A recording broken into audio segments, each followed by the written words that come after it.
Subscribe करें हमारे YouTube channel साधना gold को और पाएं वीडियोस सबसे पहले। बेल आइकन दबाना ना भूलें। हम अपने आप को मानते हैं कि हम मर गए, हम अपने आप को मानते हैं कि हमने जन्म ले लिया। ना तो तुम्हारी मृत्यु होती है, ना तो तुम्हारा जन्म होता। आप और हम सब आत्मा हैं और आत्मा जन्म और मृत्यु के बंधन से परे है। अज्ञानवश आपको लगता है कि आप मर गए, आपने जन्म ले लिया। जैसे आप पुराने कपड़े छोड़कर नए कपड़े धारण करते हैं, उसी प्रकार शरीर तो मात्र कपड़ा है, आत्मा ही पुराने कपड़े छोड़कर नए नए शरीर धारण करती रहती है। तो लोग कहते हैं मर गया जन्म ले लिया, मर गया जन्म ले लिया। आत्मा ने शरीर रूपी वस्त्र धारण कर रखा है, इसलिए इसे शरीर कह रहे। आत्मा ही चींटी का वस्त्र धारण कर लेती है, सो हम चींटी हो जाते हैं। आत्मा ही हाथी का शरीर धारण कर लेती है, सो हम हाथी हो जाते हैं। ना तो हमारी मृत्यु है, ना तो हमारा जन्म है। अब ये प्रश्न खड़ा हुआ कि महाराज जी, यदि आत्मा कभी नहीं मरती तो फिर ये इतनी सारी आत्माएं, रोज जनसंख्या बढ़ रही है। पहले भारत में केवल 30 करोड़ आदमी रहा करते थे, फिर 50 करोड़ हुए, फिर 100 करोड़ हुए, फिर आज 135 करोड़ हैं। तो ये इतनी जब आत्मा का जन्म नहीं होता तो ये नई नई आत्माएं कहां बन रही हैं भाई? किसकी फैक्ट्री में बन रही हैं? जब स्पष्ट लिखा है कि आत्मा का जन्म नहीं होता, आत्मा की मृत्यु नहीं होती, तो फिर भई ये नई नई आत्माएं कहां से आ रही हैं? ये प्रश्न आपके दिमाग में खड़ा हो सकता है। फिर इतनी जनसंख्या क्यों बढ़ रही है हर देश की? तो देखो मैं आपको बताऊं,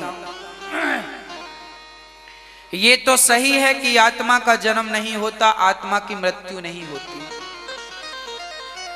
पहले ये समझो कि आत्मा है क्या।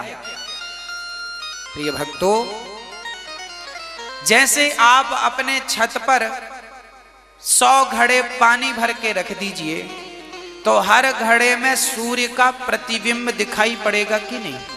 सूर्य का गोला पानी के भीतर दिखेगा ना, जिसे हम परछाई कहते, उसे प्रतिबिंब कहते। दिखेगा कि नहीं? बोलो हां या ना। क्या दिख रहा है? वो सूर्य का प्रतिबिंब। अच्छा, 10 घड़े में पानी है तो 10 प्रतिबिंब दिखेंगे कि नहीं? हाँ या ना। 1 लाख घड़े में पानी भरो तो 1 लाख प्रतिबिंब दिखेंगे कि नहीं सूर्य के? अब बताओ, सूर्य एक है कि 1 लाख है? सूर्य तो एक है, पर उसके प्रतिबिंब अनेक हो सकते हैं। आप दर्पण की दुकान में जाएंगे तो वहां जितने दर्पण रखे होंगे सब में आपका चित्र दिखता है, आपका प्रतिबिंब दिखता है। आप तो एक हैं, पर इतनी शकल कैसे दिख रही हैं आपकी? क्योंकि दर्पण बहुत सारे हैं। उसी प्रकार ईश्वर अंश है।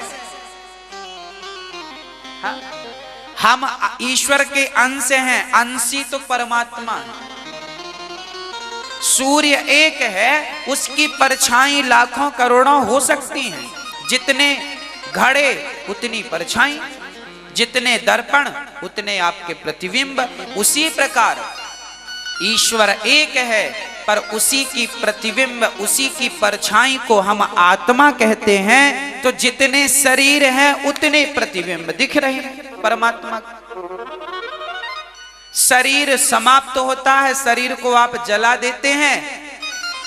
अब घड़ा को आप फोड़ दीजिए तो सूर्य का प्रतिबिंब जो दिख रहा था वो कहां चला जाएगा? वो प्रतिबिंब बिंब में जाकर के मिल जाएगा, सूर्य में मिल गया। सूर्य से आपके सामने दर्पण में आप दिख रहे हैं, दर्पण तोड़ दो तो आप कहां चले गए? आप तो आप में ही स्थित हैं। आपका क्या बिगड़ा? दर्पण टूटा है, आप थोड़ी टूटे हैं। उसी प्रकार परमात्मा के अंश हम सब हैं। ईश्वर की परछाई ही हम सब के रूप में, आत्मा के रूप में काम कर रही है ना।